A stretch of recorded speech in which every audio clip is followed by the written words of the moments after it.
Welcome back to What's Next, Living Longer, Better, Smarter. This time out, new innovation for the new year at CES. This edition is made possible by AARP Innovation Labs, working with startups to empower people to choose how they live as they age. I'm Fred Fishkin, along with Mary Furlong. Hi, Mary. Hi, Fred. Here we are in a new year, 2022. It's our 20th year working with AARP, so glad to have them here with us today. And we're facing some old challenges, right? COVID continues, but that doesn't stop entrepreneurs and innovators and the way they pivot. So let's hear more from this group. Right. Well, even though they've had to deal with the pandemic challenges, the Consumer Electronics Show, CES, is taking place in Las Vegas and virtually online as well. And there's a lot of focus on technology to improve the lives of older adults.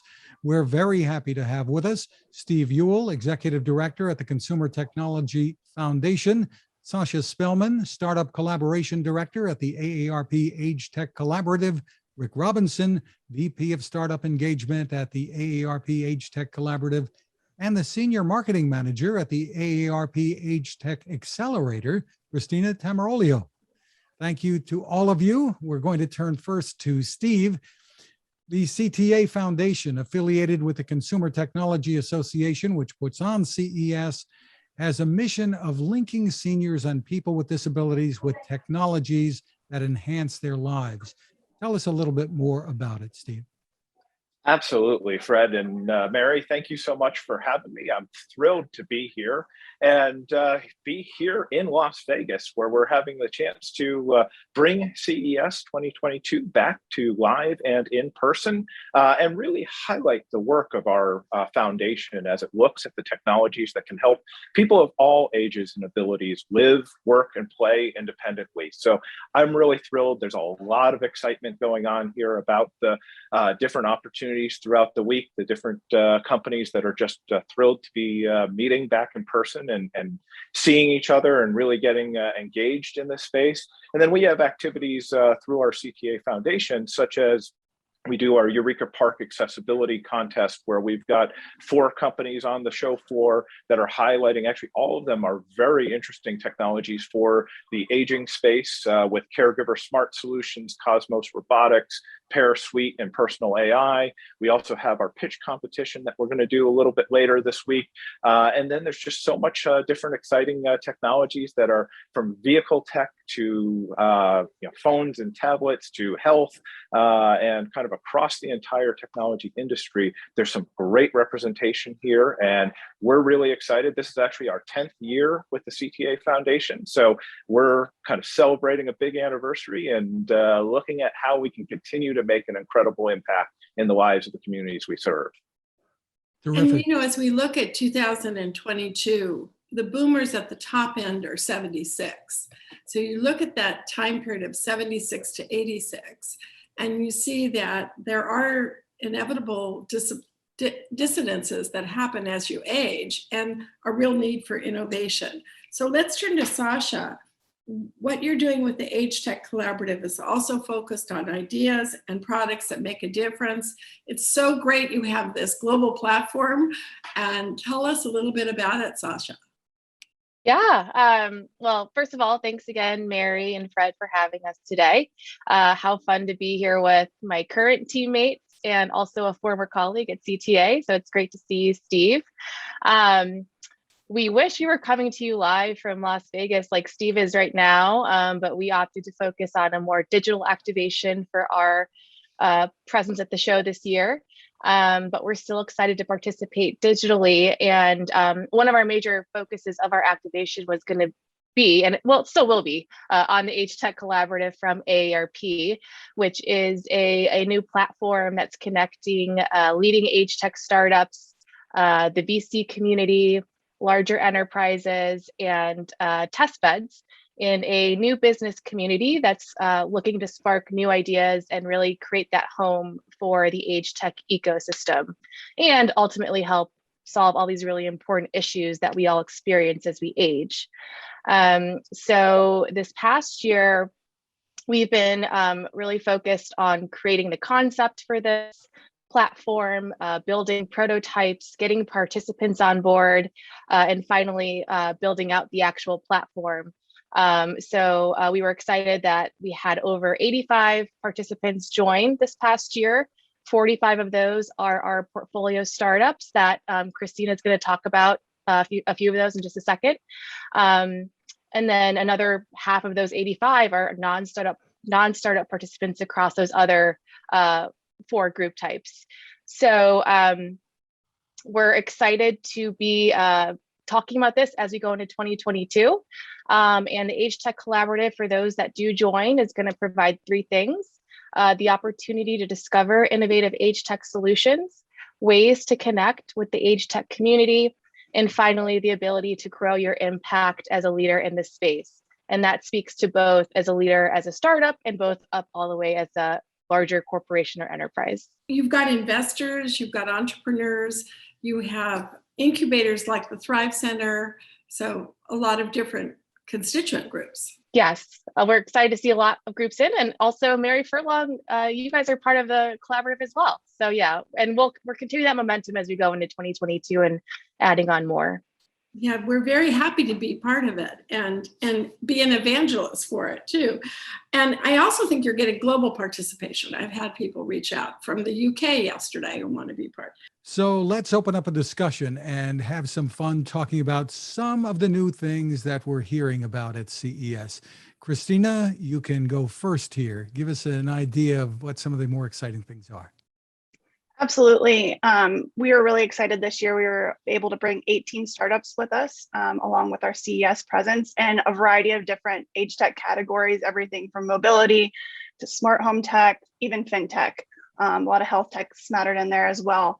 I'll highlight a few of them. All are really around supporting and empower people as we age. The first one, TELUS, we were super excited for them this year. They're one of CES's Innovation Awards honorees. They are a home monitoring solution that gives caregivers peace of mind knowing that their loved one is safe in their home.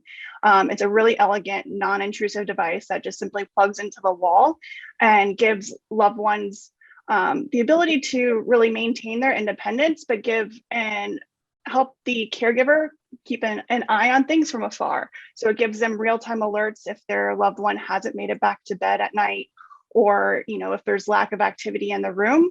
So it really helps them keep their distance, but notify them if something is awry. And they're not using camera technology at all, right? No, it's not a wearable device. It's really using kind of radar and a lot of great technology there. So it really just helps them maintain their independence, but keep them safe in their home, but also helps with their maintain their dignity, so they're not being cameras eyes on them and that sort of thing. The second one I'd love to highlight is Mighty Health. It's a digital exercise, nutrition, and wellness platform that's specifically targeted to those over 50. The founder, James Lee, came up with the idea after his father suffered from an emergency heart attack and really saw him suffering with trying to get back his health and on track afterwards.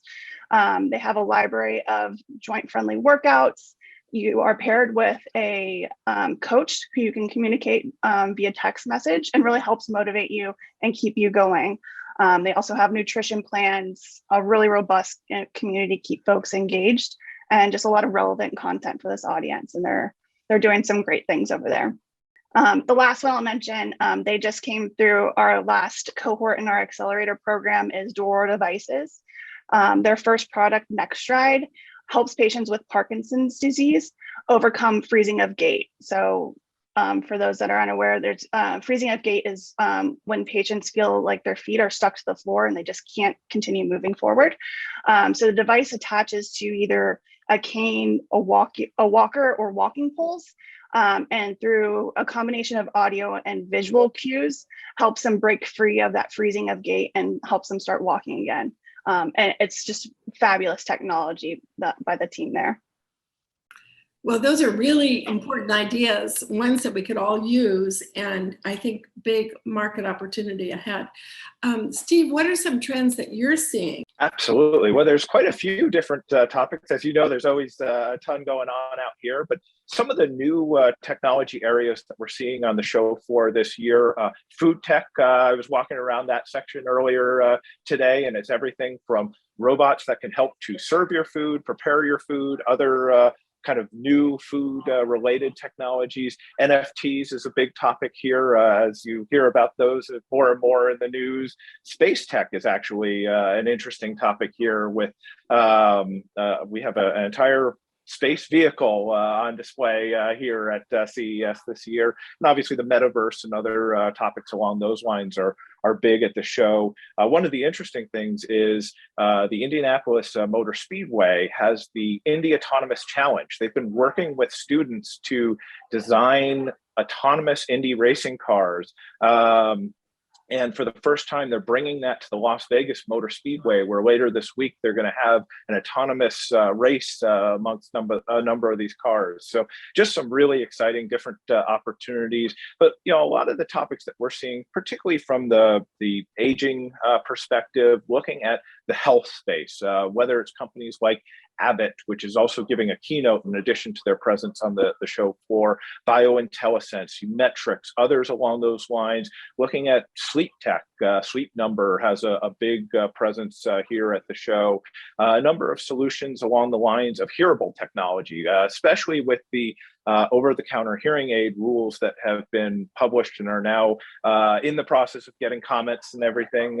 We actually just had a big meeting yesterday with our disability leaders and others in the industry to talk about some of those types of solutions. But we have a number of companies that are here showing different hearable technologies that I think will really make a big difference moving forward. So there's some incredible trends. I will say I'm still just trying, you know, it's day one of the show, so I'm still trying to catch up and walk the soles off my shoes as I try to catch everything that's on the show floor this year. But we're really excited to be here and having a great show. You don't want to lose your souls in Las Vegas, that's for sure. Let me ask you about the competition that you have, Steve, at Eureka Park. There's two different things to raise there. One is every year we have what we call our Eureka Park Accessibility Contest. And this is a challenge where we go out to startups and basically we offer them, we pick 5 startups. Each of them gets a free booth in Eureka Park. And I'll give Sasha credit. She was my partner as we first started this program a number of years ago. We also give them a little bit of funding because it takes a little bit of money for startups to come to CES. So yeah, we have a number of companies here. They're actually right up front the minute you walk into Eureka Park. And they're companies along the lines of Personal AI, which is a solution that is designing kind of a memory solution, an AI-based memory solution, which could be really incredible. Quite frankly, I could probably use it at times, but also for people kind of on the earlier stages of, memory loss and cognitive decline, looking at some of the ways that these sorts of solutions could be used. Things like Caregiver Smart Solutions, which is a sensor-based suite that can help caregivers keep track of family members and, is there motion in their house, and similar to other solutions along those lines. Cosmos Robotics is designing a robot that is an assistant caregiver for senior living communities and really has kind of an incredible robotic device they're showing off. And then Pear Suite is kind of a SaaS-based healthcare solution that they're designing to help with an aging community. And it's based off the founder worked in senior centers and recognized some of the challenges that they were encountering and were able to design this whole new solution. We also have a 5th winner who unfortunately was not able to be with us, but is participating digitally, and it's called Go Vobo. It's actually being created out of Gallaudet University, and it's looking at captioning solutions, automated captioning solutions, especially for the deaf and hard of hearing communities. So some really incredible technologies in that space. And then the second opportunity or challenge that we have is our pitch competition, which is taking place this Thursday. We have 8 incredible companies from all over the world that are showcasing the technologies that can help people live in their homes longer, more independently. It's kind of a smart home focused, although really maybe even a little bit broader than just pure smart home. So we're going to have a really incredible competition there and get to once again highlight two winners, one of which selected by the judges that we have there, and the other selected by the audience. So we're really looking forward to another great pitch competition. These are events that I always love to do each year. Let me ask each of you perhaps to give your thoughts about what you look for when it comes to technology that can really improve the lives of older adults, things that you're looking to highlight here, because very often, you know, there's new technology, and then there may be, at least in the past, there may have been some reluctance among people to make use of the technology. But today, I think we're seeing things change, maybe pretty rapidly too. So what is it that you look for here? Maybe Rick, you want to jump in first? Sure. I often look for technology that is kind of exploiting very leading edge technology in a way that the difficulty or friction becomes invisible. So making interesting solutions very accessible to consumers, usable by anybody. That's sort of a sweet spot for me. And that could be anything from, like we talked about, TELUS, a device that sort of just hides in the background and does its magic, to products like glasses. I think TCL is announcing something at CES, and others that can turn on a third world that is sort of AR, and eventually the proverbial metaverse. But the point is utilizing really powerful technology in a way that is accessible and easy to interact with through common and familiar means, like glasses, like wristbands, like gloves, and that sort of thing. That's those are things that are very interesting to me. You know, Sasha, it sounds interesting to me that there are niches, problems that maybe most of us aren't aware of, that companies focus on solving. In terms of like trends and themes in technology that we're looking for, I am constantly looking for startups and innovations that have passion. So the founding team that is a strong motivation story is always something that I like to see when I'm talking to technologies. So with the collaborative, while we're talking to a lot of the groups I mentioned, investors, industry leaders, test beds, we also talk to a lot of startups that may have not actually been a part of the accelerator program but want to be. And we do have that very specific path right now where we have the pitches and events that we host throughout the year. Again, the accelerator program, and then there's that graduation to the AgeTech collaborative. So in those conversations with companies that reach out to us, or if we're at events like CES, really looking for a strong founding team and that motivational story, which with AgeTech and digital health solutions, you tend to find a lot of that is really compelling stories behind what they're working on. Christina, do you want to chime in on this? Sure.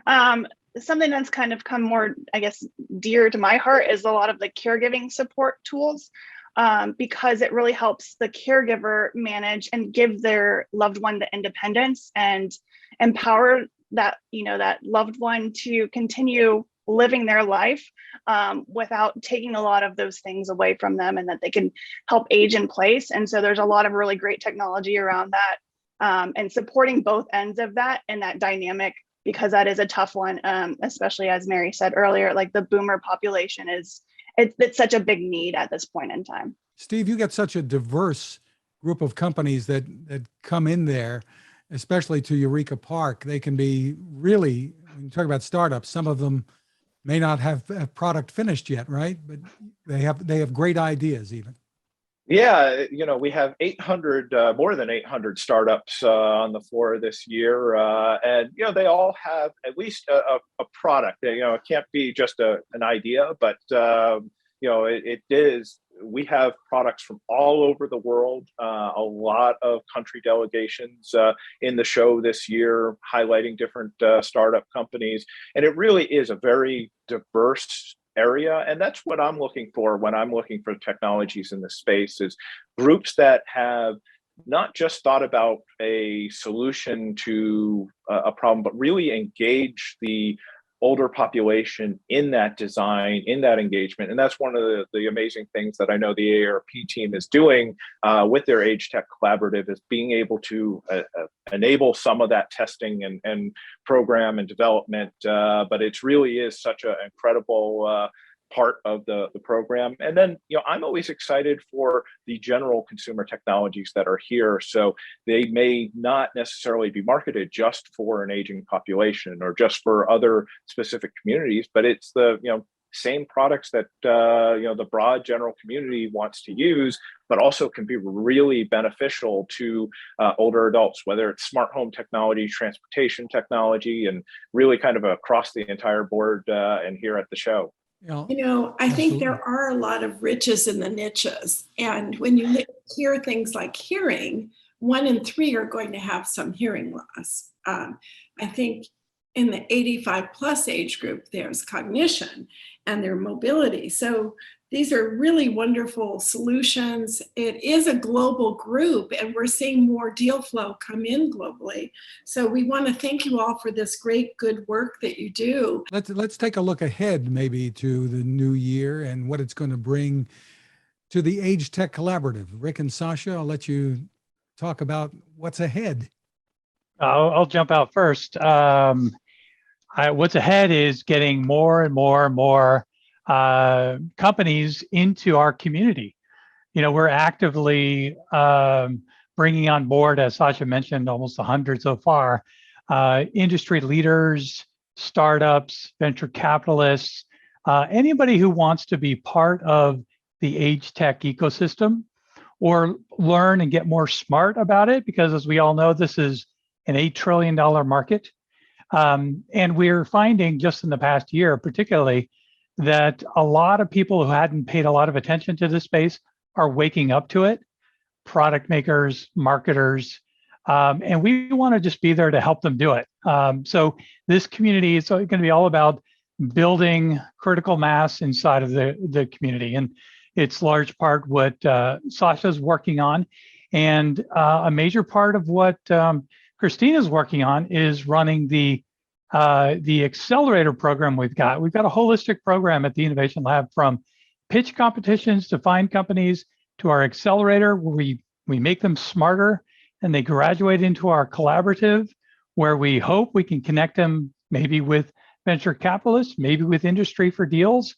And we also at times invest in these companies. So next year, or this year, I should say, it's just going to be more and more of that. Now that we've got the platform and the community up, live, ready to go, it's going to be all about running at it. So, Sasha, I don't know if you and Christina have other color to add there. That was exactly what I was going to say, is we have a growing team, which is allowing us to get more participants on board. So for anyone interested in learning more, you can go ahead and visit agetechcollaborative.org. And there's a page where you can apply today, and that will get in touch directly with us. But in addition to just additional participants, we'll also be looking to have more events and workshops that we just started testing that out in Q4 of last year. So bringing more of those into the community for 2022 and create those opportunities for connection. We'll be refining the features of the platform, and then maybe potentially a few more things up our sleeve. But anyone that's interested, please feel free to get in touch with us. When you talk about companies realizing how big this market is, you said, I think the number was $8 trillion. Is that what? Holy moly. Yeah. You got a company like Amazon now that's trying to turn their smart speaker, the Alexa, into, I guess it's called Alexa Together. Right. To be used by seniors. And they've got something called Amazon Glow, which I've played around with a little bit, to let seniors play with their grandchildren remotely, which can be a lot of fun. So there's really a realization out there that this is a huge market. Steve, do you want to comment on how big this area is? And obviously CES has known this for a long, CTA has known this for a long time. Yeah, absolutely. And as you said, AARP does some really incredible work looking into the research of the longevity economy and the size and economic impact of this population. And really, what I found most incredible is, as I mentioned, this is the 10th anniversary of the CTA Foundation this year. When we first got started, I had a lot of conversations with people saying, why are you looking at the aging population as you're developing a charitable foundation to give back? Now, I don't hear that very often. There's still some of those conversations from time to time, but people are aware of the opportunity, whether it is the big global brands, like you mentioned, Amazon, their Alexa for Everyone and other solutions along those lines, Samsung, LG, others along those lines that we see here, to the small startups and everything in between. So there's a lot of excitement in this space. This is something that's going to impact all of us. So I think there's a lot of great opportunity for us in this space as well. I think what I find exciting, Fred, is to hear some of the new companies that Christina mentioned and knowing some of the participants in the collaborative and how they can connect them with rehab hospitals and distribution centers. And also, we saw yesterday from the UK a blueprint for aging in England. And so the fact that we can have this shared knowledge that Steve was talking about, and we can get there faster with these solutions because the boomers are getting older, so we need them now. And we also look forward to having you with our Venture Summit in June, which will be in its 20th year. And we know that LG has an announcement to make on the floor too, Steve. So it's exciting to see the large companies partnering with some of the startups, and all of that's going to come together in this exciting collaborative. So stay tuned. And Fred, we have other exciting things ahead too, right?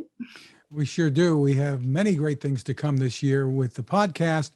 And we want to remind folks that we'll also have a new monthly podcast this year, Longevity Deal Talk, which is focused on the businesses that are bringing about the changes and innovations, some of which we've heard about today. And of course, Rick, these innovations can also serve the broader base of AARP members, which Absolutely. are quite sizable. So you were a Fast Company winner for innovation. You all are innovating this week, and we thank you for being with us today. Exciting things to come, so stay tuned. We want to thank our sponsor, AARP Innovation Labs, working with startups to empower people to choose how they live as they age. We hope all of you have a healthy and great year ahead, and thank you for spending time with us.